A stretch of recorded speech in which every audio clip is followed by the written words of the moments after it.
जय श्री कृष्णा। कार्तिक मास व्रत कथा अध्याय 3। सत्यभामा ने पूछा, हे स्वामी, काल रूपधारी आपके सभी अंग प्रत्यंग एक समान महत्व रखते हैं, अतः कार्तिक मास ही सब मासों में श्रेष्ठ क्यों है? फिर सब तिथियों में एकादशी और सब मासों में कार्तिक मास ही आपको अधिक प्रिय क्यों है? हे देवेश, इसका कारण कहिए।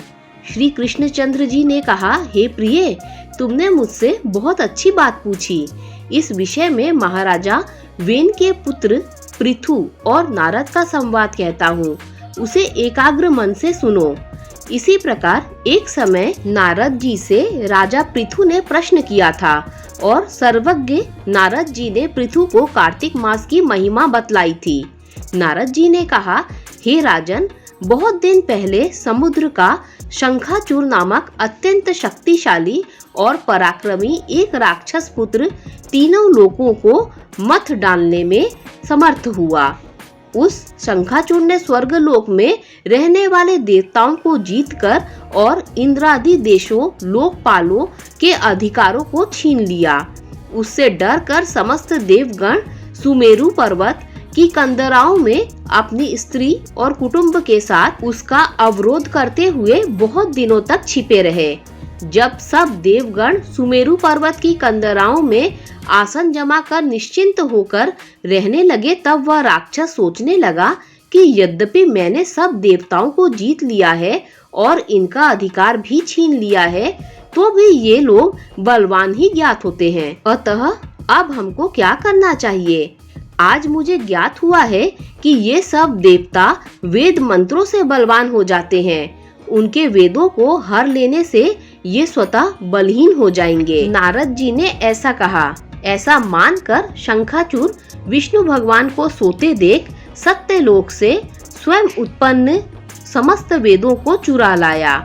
जिस समय वह वेदों को चुरा रहा था, उस समय बीजों के साथ यज्ञ मंत्र उसके डर से जल में छिप गए। शंखाचूर भी वेद मंत्रों और बीज मंत्रों को खोजता हुआ समुद्र के भीतर घूमने लगा, किंतु वह राक्षस उन वेद मंत्रों को एक स्थान पर कहीं भी नहीं पा सका। इसी समय ब्रह्मा जी सब देवताओं के साथ पूजन सामग्री और उपहार लेकर वैकुंठ लोक में भगवान विष्णु की शरण में पहुँचे। श्री विष्णु भगवान को प्रगाढ़ निद्रा से जगाने के लिए गाने बजाने तथा धूप गंधादिकों से बारंबार उनका पूजन करने लगे। उन लोगों की इस आराधना से प्रसन्न होकर विष्णु भगवान जाग उठे। उस समय देवताओं ने हजारों सूर्य के तेज सदृश दे दीप्तिमान विष्णु भगवान को देखा। तत्पश्चात देवताओं ने विविध सामग्री द्वारा षोडशोपचार से विष्णु भगवान का पूजन करके पृथ्वी पर दंडवत किया। तब विष्णु भगवान ने उनसे कहा, हम आप लोगों के इस कीर्तन और मंगल गान से प्रसन्न हैं। आप लोग अपना अभिष्ट वर मांगे, मैं सहर्ष दूंगा। कार्तिक शुक्ल पक्ष की एकादशी पर्यंत प्रातः काल में जो सज्जन आप लोगों के समान कीर्तन और मंगल करेंगे, वे हमारे अति प्रिय होंगे और शरीर त्याग करने पर वैकुंठ में आएंगे।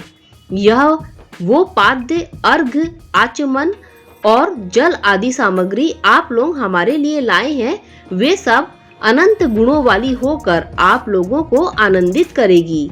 जो शंखाचूर सब वेदों को चुरा ले गया है, वे सब समुद्र में है। मैं उस सागर के दुष्ट पुत्र को मार कर ले आता हूँ। आज से मंत्र, बीज और यज्ञों के साथ चारों वेद प्रतिवर्ष कार्तिक मास में जल में विश्राम किया करेंगे। अब मैं मत्स्य का रूप धारण करके समुद्र में जाता हूँ और आप लोग भी सब ऋषियों को लेकर हमारे साथ आवे। इस लोक के जो प्राणी नित्य प्रातः काल में स्नान करेंगे, वे अज्ञात में अवभृत स्नान के पुण्य फल के भागी होंगे। जो कार्तिक में स्नान और व्रत किया करेंगे, हे इंद्र, उनको तुम मेरे लोक में पहुंचा दिया करो। हे देवेंद्र, मेरी आज्ञा से उन प्राणियों को सब आपत्तियों से बचाते रहना। हे वरुण, तुम उन्हें पुत्र पौत्रादि संतान देते रहना। हे धनाधिप कुबेर, मेरी आज्ञानुसार तुम उनका धन्य धान्य बढ़ाते रहना। क्योंकि इस प्रकार का आचरण करने वाला प्राणी हमारा रूप धारण करके जीवन मुक्त हो जाया करता है। जन्म से लेकर मरण पर्यंत विधि पूर्वक जिसने यह उत्तम व्रत कर लिया है वह आप लोगों का भी पूजनीय है। आप लोगों ने मुझे कार्तिक शुक्ल एकादशी तिथि को जगाया है, इसी से यह एकादशी मान्य है और हमको बड़ी प्रिय है। हे देवता लोगों, ये दोनों व्रत विधि पूर्वक करने से प्राणी मेरे समीप पहुँचते हैं।